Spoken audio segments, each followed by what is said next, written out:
So COVID-19 led to many drastic changes in our everyday's life.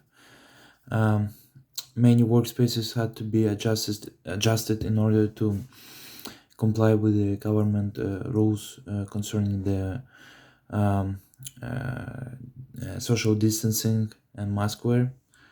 A lot of jobs had to be moved online. For physiotherapist service has also been affected.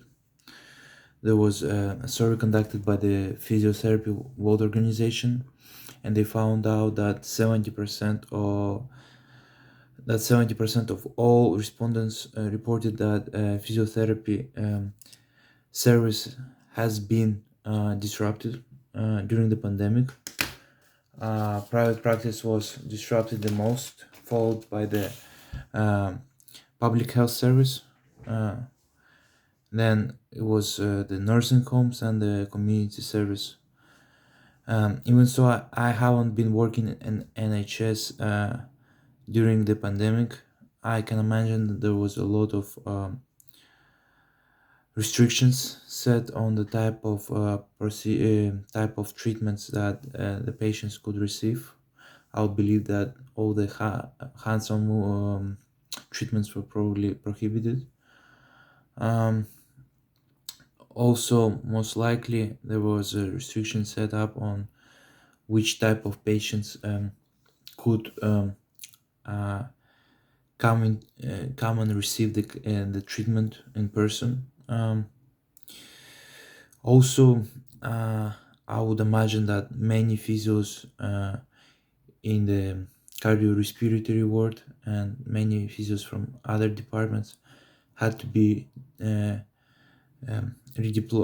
redeployed in order to assist the patients that were admitted to the emergency. Um, Most likely, those practitioners were placed under the most stress because they had to always deal with the influx of patients um, with serious problems. Um,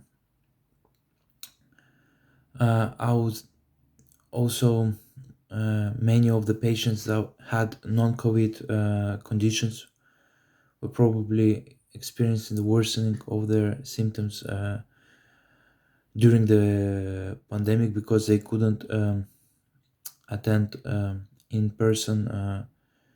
They couldn't receive the adequate healthcare during the lockdown. After the removal of COVID-19 restrictions, this most likely led to an influx of patients that experienced a decline of health during the lockdown. Um, I would also imagine that there was a lot of resources invested into the respiratory rehab facilities in order to ensure that COVID patients could recover their lung function after being affected by the disease. There's probably also a lot of resources invested into the telehealth um, services in order to make sure that the patients had a chance to get a consultation with their general practitioner or a physiotherapist without uh, seeing them in person in order to avoid any kind of mm, infection being passed around. Yes, and that's pretty much it.